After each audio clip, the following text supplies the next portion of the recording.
love opened my eyes, my heart forever changed. No more standing still, no more going back. Oh, your love is moving me. I came alive when you found me. I'll never be the same. Oh, I shouted out to everyone around me. I am forever changed. Your love is moving me, moving me, yeah. Moving me, moving me. Moving me, moving me, yeah. Moving me, moving me.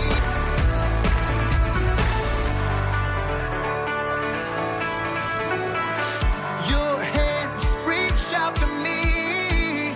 Only by grace I'm free. Your love makes me new. I am forever yours. No more standing still, no more going back. Oh, your love is moving me. I came alive when you found me. I'll never be the same. Oh, I shouted out to everyone around me. I am forever changed. Your love is moving me, yeah. Moving me, moving me. Moving me, moving me, yeah. Moving me, moving me. I came alive when you found me. I came alive when you found me. I came alive when you found me. I came alive. Your love is moving me. Your love is moving me. Your love is moving me. Your love is moving me. Your love is moving. I came alive when you found me. I came alive when you found me. I came alive when you found me. I came alive when you found me.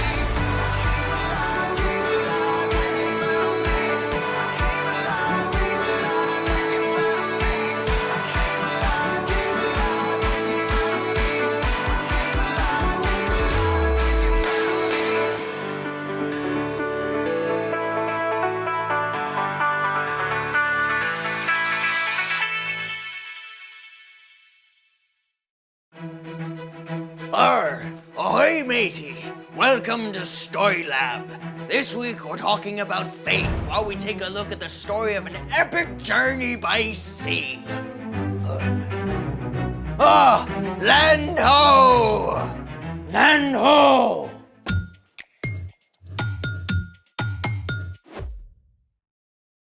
Hey, I'm Carter. And I'm Zeke. We're talking about faith, which is trusting in what you can't see because of what you can see. Even when things fall apart. Especially when things fall apart. Like in today's story.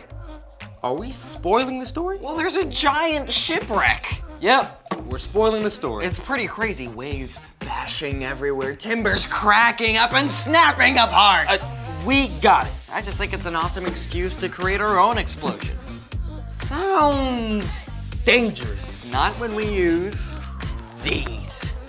What are they for? An exploding star. Cool. Then let's make it. What? A piece of carpet? Well, this is easier to do on carpet. Where do we start? Well, you're gonna need 5 popsicle sticks. Do they have to be different colors? Nope, but it's more fun that way. You're gonna wanna start by making an A shape with green on the bottom here, red over yellow. Just like that. You're gonna wanna keep pressing down on these intersections as we continue on because it's gonna wanna explode a bit too early. You're gonna wanna take this blue stick and slide it under the yellow, over the red, and lock it under that green. Thank you. And then take the purple stick and slide it under the green, over yellow and blue, and lock it under the red. Basically doing the exact same thing as the blue, just on the other side. A star is born. Okay, I'm gonna have to watch that about 7 more times. But first, watch this. Here goes. Whoa! Let's see that again. When popsicle sticks are woven together, potential energy is built up via tension in the sticks. When one end of the stick is released, the potential energy is converted into kinetic energy, flinging the sticks up and out into a chain reaction. Okay, that's super cool, but it happens too fast. And that's why we're making a cobra weave next. Cobra weave? Well, there's a snake in today's story too. To make the cobra weave, we're gonna start with red over yellow, just like the star. Then, take your blue stick and place it over the red stick and under the yellow stick, making kind of a wonky A. Then, take the green stick, place it under the red stick and over the yellow. Make sure to keep it parallel to the blue stick.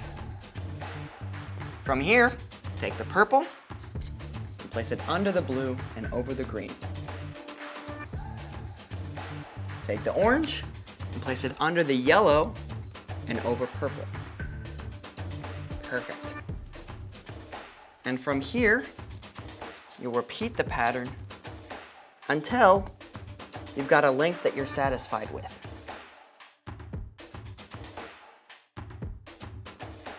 What happens now? Release the cobra! Wow! Oh, I gotta see that again.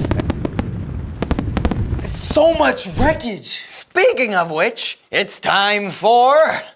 The story before the story.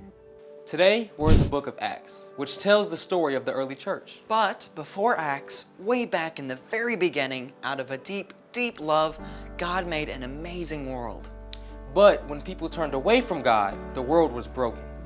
God made a plan to draw people back into relationship. So at the right time, God sent Jesus, God's very own son, to live among us. Jesus gave up his life and was killed. But on the third day, he rose to life. After Jesus returned to heaven, the early church grew quickly. The Apostle Paul traveled thousands of miles and started many new churches, upsetting both Jewish religious leaders and Roman authorities. Which is where our story starts. Take it away. Hey everybody, I'm Brian. Our friend Paul told the story of Jesus everywhere he went, even when it got him in trouble. At last, a Roman commander had Paul arrested. When some men plotted to take Paul's life, the commander had Paul taken to the governor in Caesarea. Here Paul was kept for 2 years.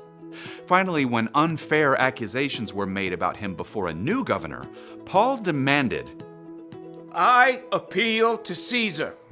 Now, Paul was a Roman citizen, and it was his right to get a fair trial before the ruling Caesar. But that meant an epic and dangerous trip all the way to Rome. Paul and several other prisoners were handed over to a centurion of the imperial regiment. I am Julius. Hail Caesar! So the men set sail, eventually making it to a harbor called Fair Havens. Paul warned Julius and the crew. Men, I can see that our voyage is going to be disastrous and bring great loss of ship and cargo and to our own lives also. The pilot and ship's owner disagreed. This is a terrible place to spend the winter. We should sail on to the harbor at Phoenix. Julius listened to the pilot and the ship's owner instead of Paul, and when a gentle south wind began to blow, they jumped at the chance to set sail once more. Anchors away! But within a short time, that soft breeze became a stiff wind, and finally whipped up to a hurricane-force gale. The ship was caught up by the waves and driven by the wind. After many days, the crew feared the ship would be torn apart and sink. They even threw cargo and the ship's tackle overboard to lighten the load. We're doomed! Even though everyone else had given up hope, Paul stood strong and continued to talk with God. At last, he addressed the crew and passengers. You should have taken my advice not to sail from Crete. Then you would have spared yourselves this damage and loss. Paul was not above a good "I told you so." Keep up your courage, because not one of you will be lost. Only the ship will be destroyed. Last night, an angel of God told me, "Do not be afraid, Paul. You must go on trial in front of Caesar. God has shown his grace by sparing the lives of all those sailing with you. I have faith in God that it will happen. However, we must run aground on an island." That night, 14 days into the storm, the ship approached land. Fearing they would be dashed on the rocks, the sailors dropped the anchors. When daylight came, they decided to make for the shore, but the ship hit a sandbar. The ship began to break up. If you can swim, jump overboard. Otherwise, grab what you can and hold on. Everyone did as Julius commanded, and miraculously, all 276 people on board made it to shore alive. They discovered they had reached the island of Malta, where the islanders welcomed them with a roaring fire. As Paul tossed some brushwood on the fire, a snake bit his hand. The islanders were sure he would die, but Paul simply shook the snake off into the fire. When nothing happened to him, they decided he must be a god. There on Malta, Paul prayed for the chief official's father, and that man was healed of a fever. Through the help of God's Spirit, Paul healed other sick people on the island too, and the islanders gave Paul and his fellow passengers everything they needed. The end. Arrest, prison, shipwreck, snake bite? Ah, man, it's like Paul was just a magnet for terrible things to happen. Yeah. In a letter to the church in Corinth, Paul even wrote down an epic list of all the awful things he had experienced. But through it all, Paul knew that God was right there with him to give him courage and strength. So, what's our part in the story? Well, you probably haven't been shipwrecked or bitten by a snake recently. At least, let's hope not. But like Paul, you could probably make a list of all the bad things that have happened to you, or things that you're facing right now. Maybe a family member is really sick in the hospital. Or maybe some kids in the neighborhood are being mean to you. Maybe the pet your family has had since you were a baby just died. Or you've got to get a cavity filled at the dentist. Whatever happens, no matter how bad it is, you can have faith that God is right there with you. Yep, God will never, ever leave you, no matter what. God always loves you and promises to give you the resilience to make it through. When bad stuff happens, keep talking to God. Keep holding on. And God may not make the bad situation go away, but God will walk with you right through the middle of it. Yeah, I think you got it. See you next time. Here's the thing. When bad things happen, God is with you. Man, it looks like a shipwreck in here. I got an idea. Star Wars? Oh yeah! Hey, thanks for joining us in the Story Lab. See you next time.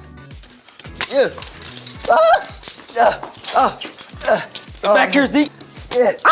Gotcha.